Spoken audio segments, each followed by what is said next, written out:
En esta mañana vamos a disfrutar de su palabra. Quisiera darles la bienvenida a aquellos que nos visitan por primera vez. Aquí tenemos una familia que llegué a conocer. Bueno, nos conocimos, Pastor Alex también estaba ahí conmigo. Los llegamos a conocer, ¿verdad? En la memoria de el pastor, hermano de Ethel que falleció, ¿verdad? Y bueno, gracias por visitarnos aquí en este día. Queremos darle la bienvenida. Es en verdad, nuestras oraciones son siempre de que las personas que vengan a visitarnos sean bendecidas a través de la palabra del Señor. Bueno, en esta mañana estamos en Lucas capítulo 7, versículos 11 al 17. Y hemos estado caminando con Jesús a través de esta serie que hemos titulado Aprendiendo a seguir a Jesús, y hemos estado caminando a través del Evangelio de Lucas, por el cual Lucas nos ha enseñado muchas cosas que el Señor quiere que nosotros sepamos cuando nosotros le seguimos a Él. Y una de las cosas que me ha maravillado a mí es que Lucas es un historiador extremadamente educado, ¿verdad? Y él nos presenta eventos en la vida de Jesús, y nosotros sabemos que la palabra dice que si todos los eventos, todos los milagros y todas las cosas que Jesús dijo e hizo fueran escritas, no hubieran libros para poder escribir todo lo que él hizo. Pero aquí Lucas, ¿verdad?, nos ha puesto detalles y eventos, y él los coloca de una manera sistemática. Y lo que quiero decir con eso es que lo que él hace es que Lucas tiene una forma de detallar los eventos y colocarlos juntos para resaltar un tema del cual Cristo nos está enseñando, ¿verdad? Por ejemplo, en el capítulo 6, todo el capítulo 6, nosotros estuvimos aprendiendo acerca del reino de Dios. Acerca del reino de Dios. Nosotros vimos desde los ciudadanos del reino hasta la ética del reino de Dios. Pero ahora, comenzando el capítulo 7, la semana pasada, notamos que el tema cambió. Y ahora el tema que Lucas enfatiza es el tema de la fe, ¿verdad? Y comenzamos la semana pasada con Jesús describiéndonos lo que es una gran fe. Lo que es una gran fe. Y Jesús está entrando en la ciudad de Capernaum, y algunos líderes judíos vienen a él, ¿verdad? Y le piden que él venga a la casa de un hombre que es un centurión, que busca desesperadamente la ayuda de Jesús porque su siervo está enfermo y se está muriendo. Y Jesús, ¿verdad?, obligado por estos hombres, obligado, no digo que ellos lo hicieron que él fuera, pero ellos fueron lo que le pidieron a él ir a la casa del centurión. Y Jesús va con estos líderes judíos a la casa del centurión. Pero antes de llegar a la casa, ¿verdad?, casi a la mitad de estar ahí del camino, vienen los amigos del centurión y comienzan a caminar hacia Jesús. Y cuando llegan a hablar con Jesús directamente, les dicen a Jesús lo que viene saliendo de la boca del centurión. O sea, ellos vienen, ¿verdad?, a decirle el mensaje a Jesús de parte del centurión. Y este es el mensaje que le dieron. El centurión le dice: Señor, no te tomes tanta molestia, pues no merezco que entres bajo mi techo, porque eso ni siquiera me atreví a presentarme ante ti. Pero con una sola palabra que digas, quedará sano mi siervo. Yo mismo obedezco órdenes superiores y además tengo soldados bajo mi autoridad. Le digo a uno, ve, y va, y al otro, ven, y viene. Le digo a mi siervo, haz esto, y lo hace. Y Lucas nos dice que al sonido de esto, Jesús se maravilla, ¿verdad? Él se maravilla, él se asombra de las palabras del centurión. Y Jesús se vuelve hacia la multitud y les dice: os digo, no he encontrado una fe tan grande, ni siquiera en Israel. Ahora, pueden escuchar el sermón que el pastor Alex predicó la semana pasada para ver ¿qué es lo que hizo, verdad? ¿Qué es lo que determina que esta fe sea tan maravillosa, que esta fe sea tan grande, que esta fe sea algo que asombra al Señor Jesús, ¿verdad? Y Lucas quiere que sepamos que la fe es algo que es grande, ¿verdad?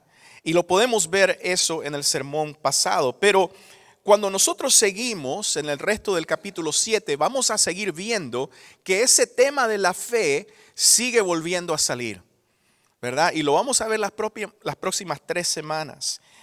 Este es el tema principal que Lucas está tratando en este capítulo.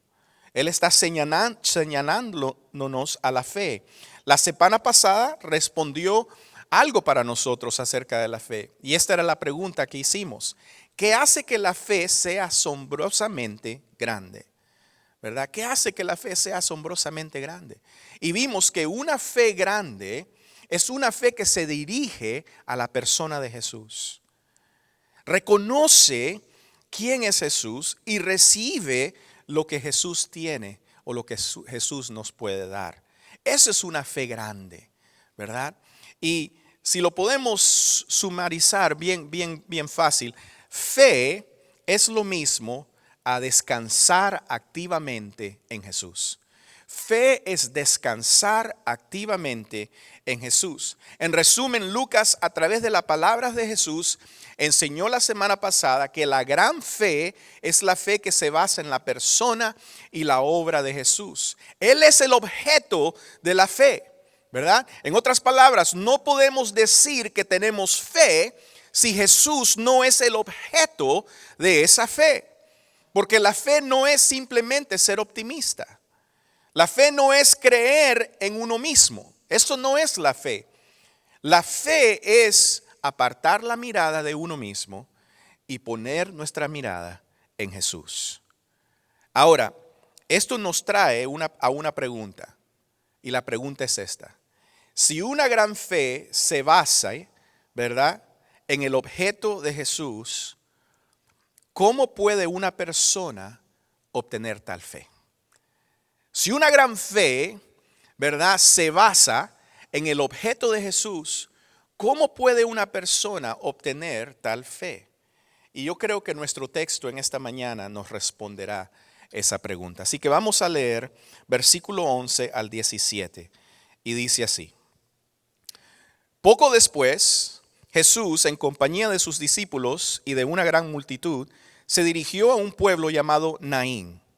Cuando ya se acercaba a las puertas del pueblo, vio que sacaban de allí a un muerto, hijo único de madre viuda. La acompañaba un grupo grande de la población. Al verla, el Señor se compadeció de ella y le dijo, no llores. Entonces se acercó y tocó el féretro. Los que lo llevaban se detuvieron y Jesús dijo, joven, te ordeno que te levantes. El muerto se incorporó y comenzó a hablar. Y Jesús se le entregó a su madre. Todos se llenaron del temor y alaban a Dios. Ha surgido entre nosotros un gran profeta, decían. Dios ha venido en ayuda de su pueblo. Así que esta noticia acerca de Jesús se divulgó por toda Judea y por todas las regiones vecinas. Vamos a orar. Padre, te damos gracias por tu palabra. Señor, te pedimos que a través de ella y con el poder del Espíritu Santo, tú nos instruyas. Y te pedimos, Señor, que tú ministres a nuestros corazones de una manera poderosa, con el mismo poder que puede levantar muertos desde la tumba. Señor, yo te pido, Señor, que tú nos ayudes a entender quién es Jesús, para que nuestra fe crezca y sea completamente basada en el objeto que es Jesús para nosotros. Te lo pedimos, Señor, en el nombre de Jesús. Amén. Amén. Quiero hacerles una pregunta. ¿Cuántos de ustedes recuerdan el día en que los ojos de su corazón vieron por primera vez a Jesús? ¿Cuántos de ustedes se acuerdan en el día que los ojos de su corazón vieron por primera vez a Jesús. Yo nunca podré olvidarme de ese día. Y yo sé que he compartido con todos ustedes mi testimonio muchas veces, pero les digo que nunca me canso de compartirlo. Porque siempre me sorprendo lo ciego, lo cegado que yo estaba acerca de Jesús, ¿verdad? Yo sabía de Jesús, yo había crecido en un hogar católico, en un hogar donde siempre me habían hablado de Jesús, me habían leído las historias de Jesús, ¿verdad? Así que yo toda mi vida pensé que yo creía en Jesús. Pero este día en el cual yo fui invitado a esta pequeña iglesia hispana en Hialeah, invitado por 5 muchachas o 5 chicas que yo había conocido en la playa, ¿verdad? 5 chicas en bikinis. Y yo entré a este lugar y la única razón por la cual yo estaba allí era para cumplir mi palabra con esas chicas. Yo no tenía idea de que algo me iba a pasar ahí. Yo no tenía idea de lo que iba a pasarle a mi corazón en ese día. Porque yo entré a esta iglesia esperando nada. Yo simplemente llegué, quería ver las chicas, que se acabara el servicio y irme, ¿verdad? Yo no estaba ahí con ningún tipo de expectativa. Yo no estaba esperando que Dios hiciera nada por mí. Yo no llegué curioso para ver qué era lo que los cristianos hacían los domingos, ¿verdad? Yo no llegué pidiendo ayuda. Yo simplemente llegué para cumplir con esas chicas. Como podemos decir, yo estaba ahí simplemente pagando mis cuotas para enamorar a una chica. Eso era todo. Pero algo me pasó mientras yo escuchaba al predicador hablar de Jesús. Algo me pasó, ¿verdad? Algo comenzó a calentar mi corazón. De repente, ¿verdad? Las lágrimas comenzaron a salir de mis ojos. Yo no sabía ni por qué. Yo simplemente sentí así algo lindo, algo rico, pero algo a la misma vez que me sobresalía de mi corazón y mis ojos se llenaban, se brotaban de lágrimas. Yo no podía evitar sentirme abrumado por el sonido de la voz de Jesús o por la vista de lo lindo que Él es. Y por primera vez en mi vida la fe salvadora estaba naciendo en mí. Estaba naciendo en mi corazón y fue algo asombroso. Yo recuerdo que después del servicio fui a mi casa y yo vivía con un tío y una tía y unos primos. Y fui a mi casa y comencé a decirles a todos lo que me había pasado. Porque yo quería que todos ellos experimentaran lo que yo había experimentado. Pero a mi sorpresa, mientras yo hablaba con la gente acerca de Jesús, la mayoría de las personas se reían de mí. La mayoría de ellos me decían que alguien me había lavado el cerebro. Y eso me hizo preguntarme a mí mismo a menudo, ¿qué me pasó exactamente en ese gran día? ¿Por qué fue que yo respondí de la forma en que lo hice mientras que los otros lo rechazan? Amados, si una gran fe se basa en el objeto de Jesús, para tener una gran fe, Jesús debe ser revelado a nuestros corazones de una manera sobrenatural. Me recuerdo la vez que Jesús le preguntaba a sus discípulos, ¿y vosotros quiénes dicen que soy yo? Y Pedro le responde, tú eres el Cristo, el Hijo del Dios viviente. Y Jesús se dirige a Pedro y le dice, esto no te lo reveló carne ni sangre, sino mi Padre que está en los cielos. Mis hermanos, la fe es el producto de una revelación sobrenatural. El centurión debe haber escuchado a alguien hablarle sobre el testimonio de Jesús. Y cuando su corazón se abrió a la persona y obra de Cristo, su fe fue cimentada en Jesús. Dios da a luz la fe en nuestros corazones cuando nuestros corazones son expuestos a la persona y la obra de Jesús. Por eso Pablo nos dice en Romanos 10:14, ¿cómo pues invocarán a aquel en quien no han creído? ¿Y cómo pueden creer sin oír hablar de él? ¿Y cómo pueden oír sin un predicador? Mis hermanos, para que tengamos una gran fe, nuestra fe debe basarse en el objeto que es Jesús. Y para que podamos descansar activamente en Jesús, debemos estar expuestos a su persona y a su obra. Él debe ser dado a conocer a nosotros.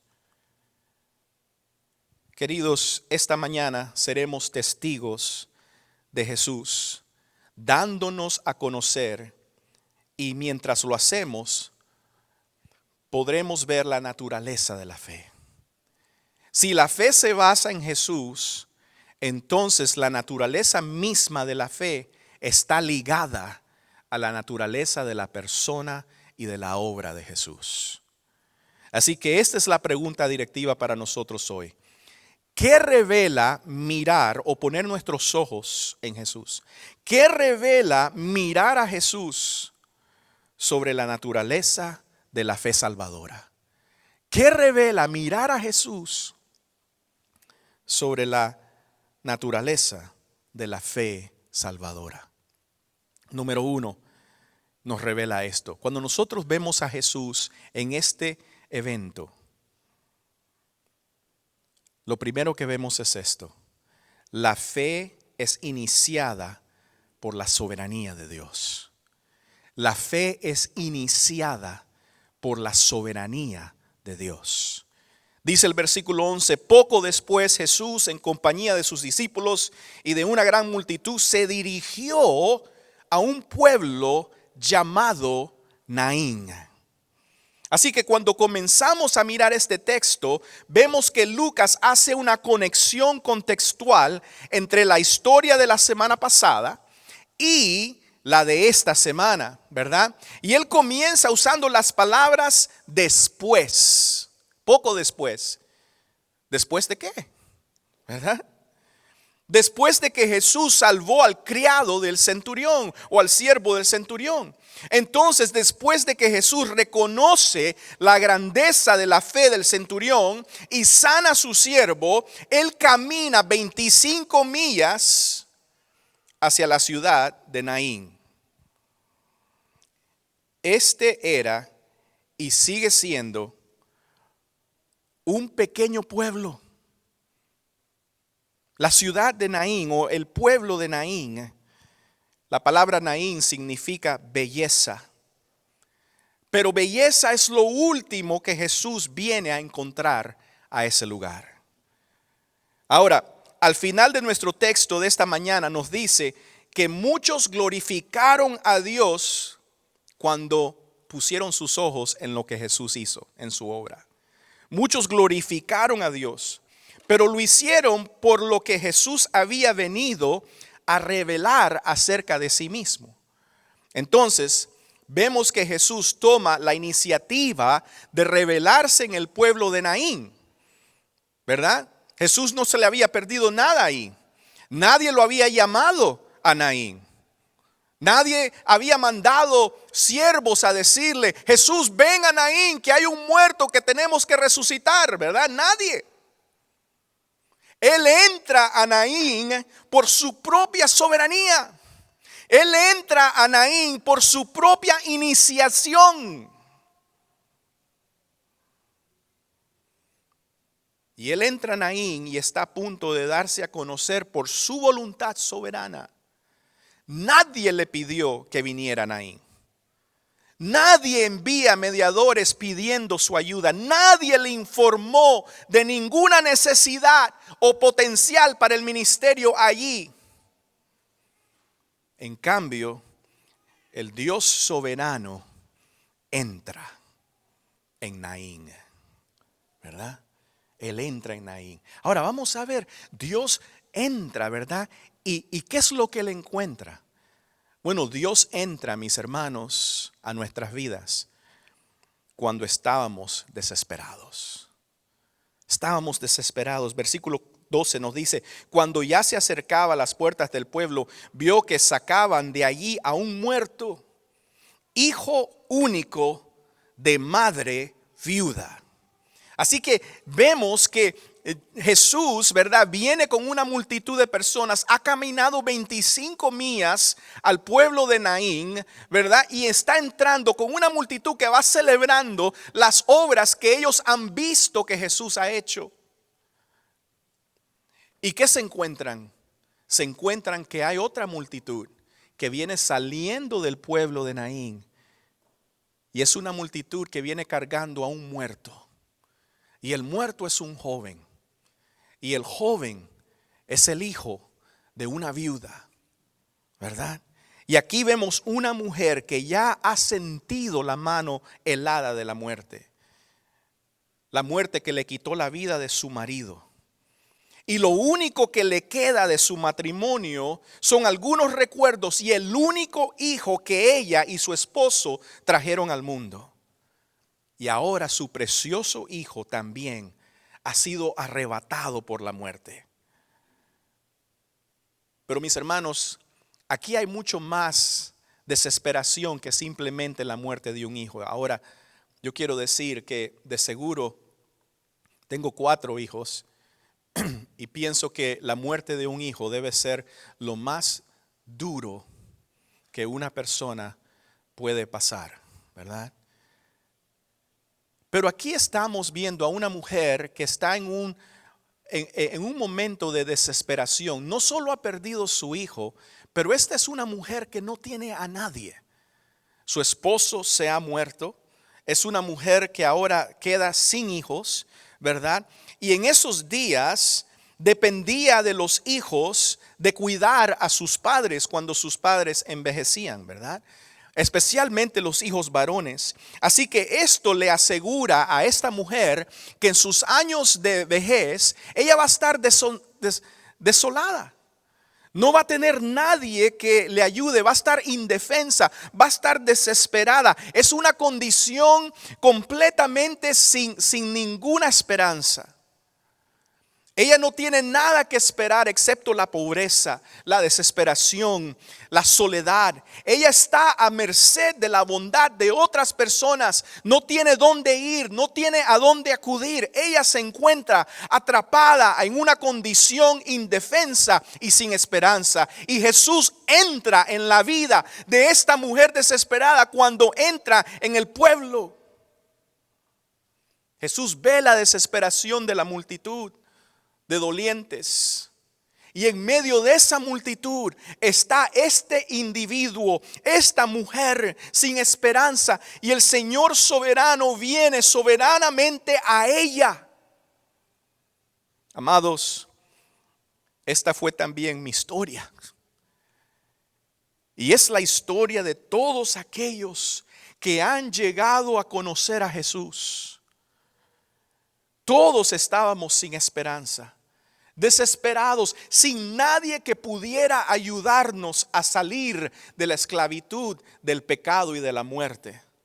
Y sin embargo, nuestro Salvador entró en nuestro estado desesperado. Ahí está Jesús. Pero no solo Él entra en un estado desesperado, Él también entra cuando estábamos muertos.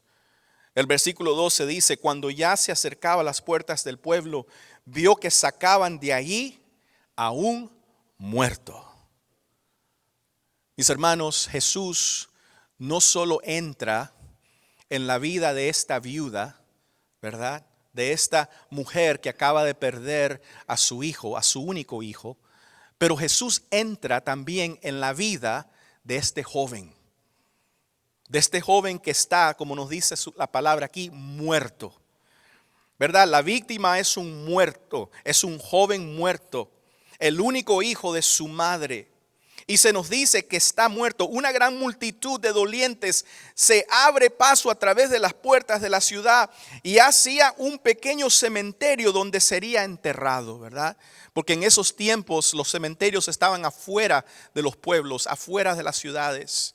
Y la gente llevaba esa procesión de personas, llevaban al muerto a enterrarlo. Yo no sé si ustedes se acuerdan de eso. ¿Verdad? Yo sí me acuerdo de eso en mi país. Yo era muy niño, pero yo sí me acuerdo en Nicaragua, caminando, ¿verdad? En carreteras de tierra, caminando y la gente cargaban al muerto. ¿Para dónde? Para afuera, para irlo a enterrar, ¿verdad? Yo me acuerdo de eso. Y eso es lo que Jesús se encuentra cuando Él viene entrando a esta ciudad de Naín. Él se encuentra a una procesión de personas que están dolidas. Una procesión que van cargando a un muerto. A un muerto en un ataúd abierto. Mis hermanos, Jesús viene a la vida, o vamos a decir a la muerte de este joven, y le da vida. Mis hermanos, este joven podría haber tenido esperanzas grandes, ¿verdad? Nos dice la palabra que era un joven. Quizás él tenía esperanzas de casarse, tener hijos, pero ahora está muerto. Es posible que haya habido planes de iniciar un negocio para mantenerse a sí mismo y mantener a su madre viuda, pero ahora está muerto. Esos ojos que habían brillado con el brillo de la juventud, ahora están opacos por la muerte. Esa mente que había esperado y soñado, ahora está quieta por el frío abrazo de la muerte. Esa voz que había reído y llorado ha sido silenciada por la muerte. Porque la muerte ha llegado y ha traído consigo toda la crueldad y el dolor que posee. Pero mis hermanos, la muerte ha sido parte de la vida de todos nosotros. Porque aunque aquí nosotros vemos un joven que está físicamente muerto, la realidad, mis hermanos, es que todos nosotros sin Cristo estamos muertos espiritualmente. Cuando Dios a Adán en el capítulo 2:17 le advierte, ¿verdad?, que no tome de esa fruta, Dios le dice a Abraham que si él toma de esa fruta, él va a morir. Y mis hermanos, aunque nosotros vemos después a través de Génesis que Adán vivió más de 100 y pico de años, nosotros reconocemos que Adán murió el día que él tomó de esa fruta. Él quizás no murió físicamente, pero murió espiritualmente. Lo que sucedió en Naín es lo que ha sucedido a través de todos los tiempos. Todos los hombres están muertos en sus delitos y pecados, nos dice Efesios capítulo 2, sin Cristo. Pero es Cristo, ¿verdad?, el que viene en nuestro sepulcro. Es Cristo el que viene cuando estamos muertos en nuestros delitos y pecados. Y es Cristo el que nos da vida.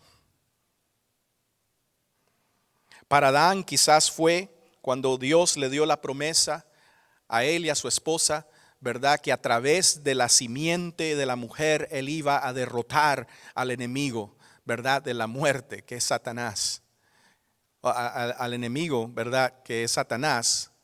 Pero quizás cuando él mató y hizo el primer sacrificio y los vistió, ¿verdad?, fue allí donde Dios le predicó el evangelio a Adán y le recordó, mira, un día habrá un Salvador que los revestirá de justicia. Lo que sí sabemos es esto, que así como todo hombre muere físicamente, todo hombre y toda mujer está muerto espiritualmente sin Cristo. Y mis hermanos, Dios entra a nuestras vidas cuando estamos muertos. Él entra a nuestras vidas. Y es así donde Él entró a mi vida. Yo entré a esa iglesia muerto en mis delitos y pecados. Yo no entré ahí pidiendo que Dios hiciera nada para mí. Mas sin embargo, Dios soberanamente inició y me dio vida y vida eterna. Así que mis hermanos, Él inicia soberanamente cuando estamos desesperados, cuando estamos muertos y por último cuando necesitábamos liberación. Nos dice aquí la palabra, ¿verdad?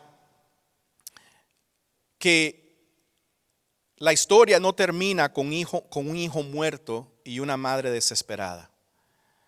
Porque mientras esa pequeña banda de dolientes salía de la ciudad para ir al cementerio, se encontraron con el grupo de Jesús, con las personas que venían dirigidas hacia la ciudad, que venían siguiendo al Salvador. Y el primer grupo lloraba por la muerte de este joven, y el segundo grupo se regocijaba por el poder de Jesús que se demostró en la sanidad del siervo del centurión. Y el primer grupo estaba encabezado por una madre doliente, una madre llorando. Pero el segundo grupo estaba dirigido por el Maestro soberano. Mis hermanos, y esto es lo que pasó cuando los dos grupos se encontraron.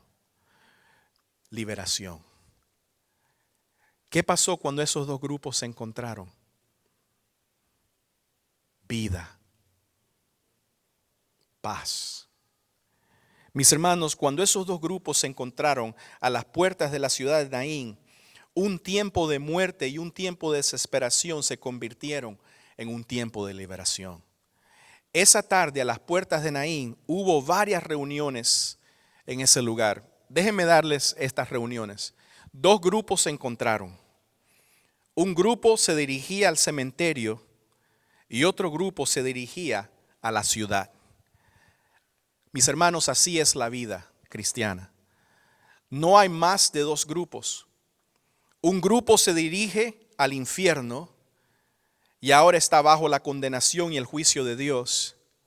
Y otro grupo se dirige a la ciudad eterna de gloria, de gozo perfecta.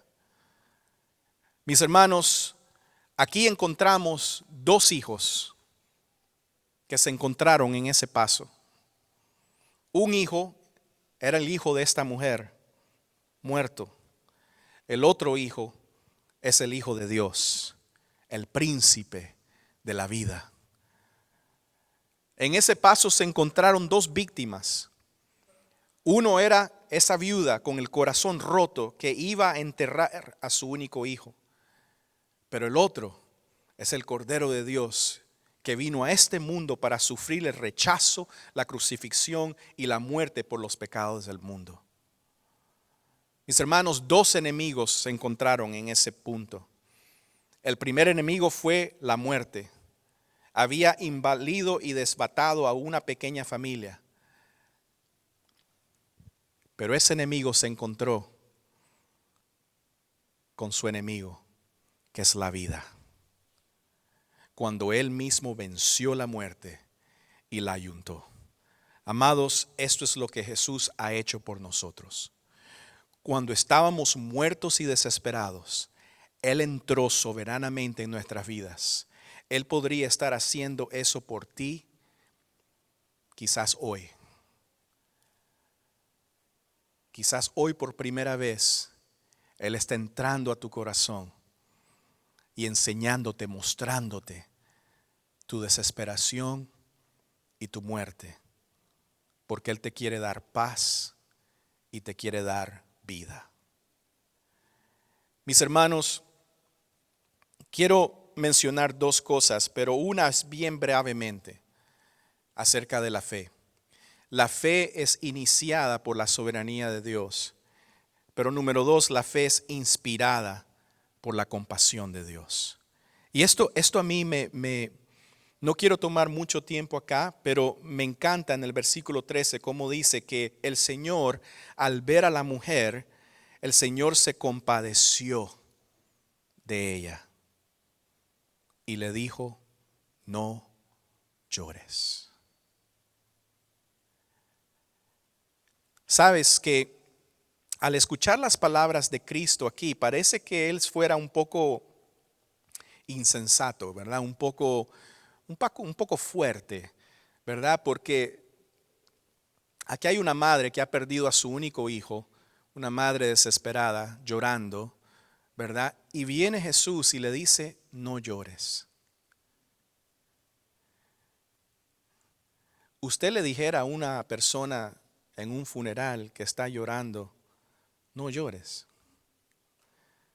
Yo creo que ninguno de nosotros hiciera eso, ¿verdad? Ninguno de nosotros hiciera eso. Pero este es el Señor, ¿verdad? Así que podemos simplemente, o sea, no podemos ni pensarlo, porque nuestra mente finita no nos deja ver, ¿verdad? Con tanta claridad. Poder pensar lo rico que fueron esas palabras para esta viuda, ¿verdad?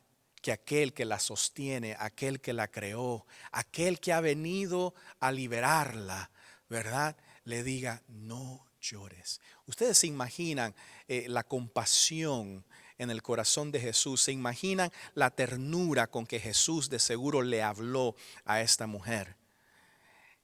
Y acuérdense que hemos aprendido desde la semana pasada el poder de la palabra de Cristo. Y cuando Cristo le dice a esa mujer: no llores, ¿qué es lo que Él está haciendo? Él está impartiendo paz a esa mujer. No es simplemente, Él no la está, ¿verdad? No la está regañando. Oye, ¿qué estás haciendo llorando? No llores.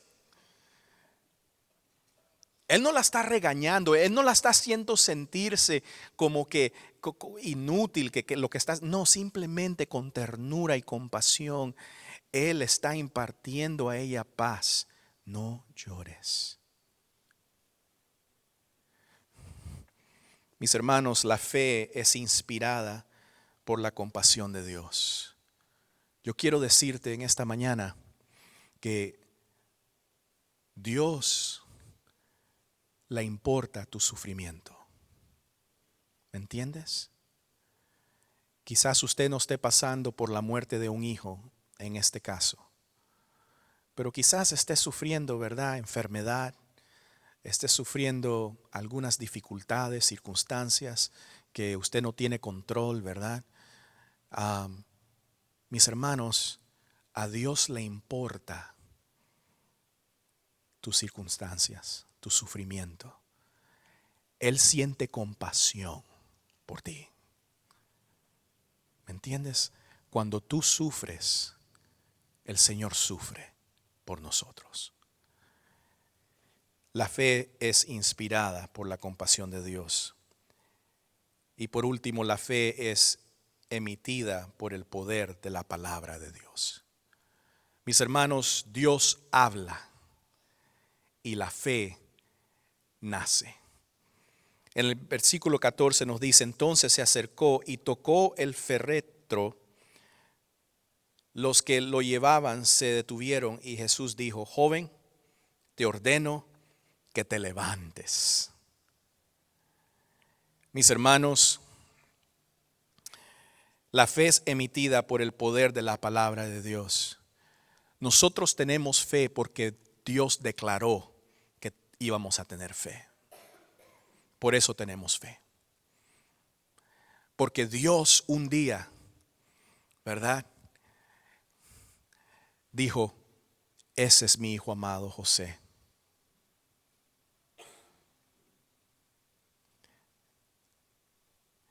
Y Él me llevó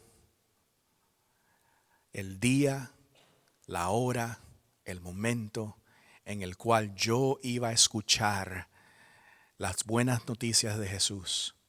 Y Él iba a abrir mi corazón para que yo viese mi necesidad y la belleza de Cristo y yo pudiese abrazar a Cristo con toda mi fe.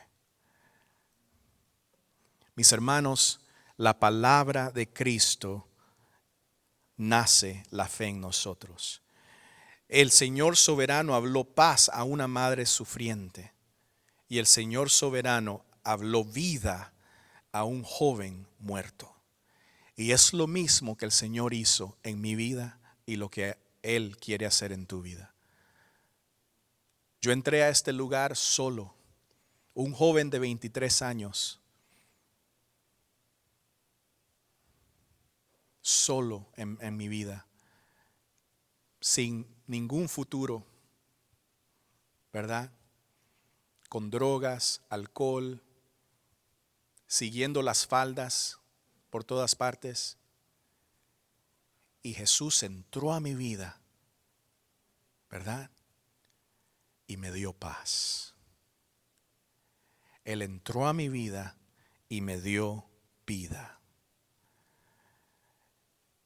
El Señor es así, mis hermanos. Él derrotó la muerte de todos los que creen en Él por la fe. Mis hermanos, esta es una imagen clara de lo que Jesús hace por aquellos que están atrapados en las frías garras del pecado. Él viene aunque no lo estemos buscando. Él viene a pesar de que no lo hemos llamado. Él viene a pesar de que no lo merecemos. Él viene a nosotros porque nos ama. Él viene a nosotros en gracia. Él viene a nosotros por su soberanía. Cuando Él viene, cambia completamente y perfectamente nuestra condición. Jesús se movió en gracia y poder y disolvió esta pequeña procesión funeral ese día. Él le devolvió a su madre su hijo y restauró esa familia. Él les dio esperanza en lugar de miedo. Él les dio vida en lugar de muerte. Él les dio todo lo que necesitaban para darle vuelta e irse a casa con alegría y con gozo. Ustedes se pueden imaginar la tristeza que Jesús encontró al entrar a esa ciudad y lo que iba saliendo por la ciudad. Pero ustedes se imaginan cómo regresó esa mujer y ese hijo a casa. Lo que Jesús hizo ese día en Naín, también lo hizo en mi vida un día. Yo estaba muerto en mis pecados, en una condición desesperada, pero Él vino en gracia y convirtió mi muerte y mi desesperación en un tiempo de liberación. ¡Qué Salvador! ¡Qué amor! Mis hermanos, los dejo con esto. Esto es lo que sucedió el día que creímos en Cristo por primera vez. Él nos sacó de la muerte a la vida. Él nos libró de nuestra condición desesperada. Él nos hizo disfrutar de las características de su vida. Jesús nos libra de la muerte y desesperación de nuestros pecados y nos lleva a la gloria y a la libertad de su vida. Eso es lo que Él hace. Mis hermanos, en esta mañana vamos a responder a esta palabra, ¿verdad? A esta narrativa bella que vemos aquí de lo que Jesús hace en la vida de una mujer desesperada y de un joven muerto, que es lo que Él ha hecho en nuestras vidas. Pero Jesús hace eso a través de su sacrificio. Mis hermanos, Él nos ha dejado esta mesa. Y en esta mesa nosotros tenemos el recordatorio de lo que Jesús hizo por nosotros. Pablo nos dice que cada vez que tomamos del pan y del vino, ¿verdad? Recordamos la muerte de nuestro Salvador. Mis hermanos, fue esa muerte la cual nos otorga la paz que nosotros disfrutamos.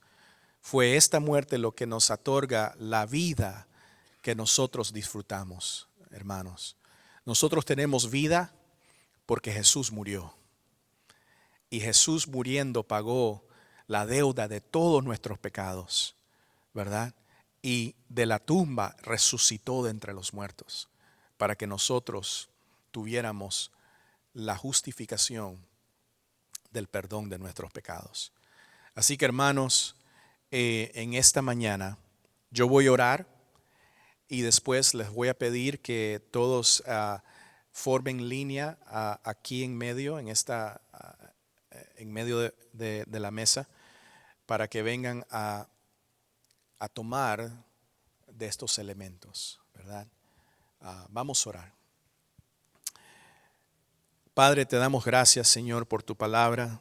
Te damos gracias por lo lindo que es Jesús por nosotros. Señor, muchas veces nosotros no podemos ni entender, porque no tenemos la capacidad de entender por qué es, Señor, que tú nos escogiste a nosotros. Para muchos de nosotros es aún difícil reconocer que si no fuera por tu soberanía, Señor, ninguno de nosotros estuviéramos aquí. Mas sin embargo, Señor, aquí en tu palabra hoy podemos ver que la naturaleza de la fe en Cristo es una naturaleza sobrenatural. Es una naturaleza, Señor, que la fe es algo que es un regalo tuyo. La fe es algo que tú nos diste, Señor. La fe es algo que tú iniciaste en nosotros a través de tu plan soberano. La fe es algo, Señor, que fue motivado por tu compasión y tu amor por pecadores como nosotros. Señor, y la fe es algo que nació en nuestros corazones el día en la cual tu palabra habló a nosotros. Así que, Señor, nosotros no nos podemos jactar de la fe que nosotros tenemos. Ninguno de nosotros podemos darnos crédito y pensar que tenemos algún mérito de tener más fe que otros. Señor, lo único que en verdad podemos hacer en esta mañana es asombrarnos por tu gracia, asombrarnos por tu compasión, asombrarnos por tu amor, Señor, asombrarnos por tu poder para salvar. Lo único que podemos hacer en esta mañana, Señor, es recibir, Señor, la paz que tú quieres darnos. Recibir, Señor, la vida que tú quieres darnos, Señor. Recibir a tu Hijo amado como el Salvador, Señor. Como aquel que tiene poder de liberarnos de nuestra desesperación. Como aquel que tiene el poder de liberarnos de nuestra muerte. Oh Señor, ayúdanos a recibir a Cristo. Ayúdanos en esta mañana cuando tomamos el pan, cuando tomamos la copa. Ayúdanos, Señor, a comer y beber de Cristo. No simplemente físicamente, pero de una manera espiritual, Señor. Que nuestros corazones deseen de Él. Que nuestros corazones, Señor, quieran saciarse de Él. Quieran ser satisfechos de Él. Oh Señor, te pedimos, trae paz a nuestros corazones, trae vida a nuestros corazones, Señor. Señor, haz la obra soberana de la salvación que solo tú puedes hacer. Y ayúdanos a caminar en esa obra, Señor. Ayúdanos, Señor, a abrazar a Cristo con todo nuestro corazón. Te lo pedimos, Señor, en el nombre de Jesús. Amén, amén. Hermanos, si usted ha creído en Cristo, si usted ha puesto su fe en Cristo Jesús, venga y tome de estos elementos.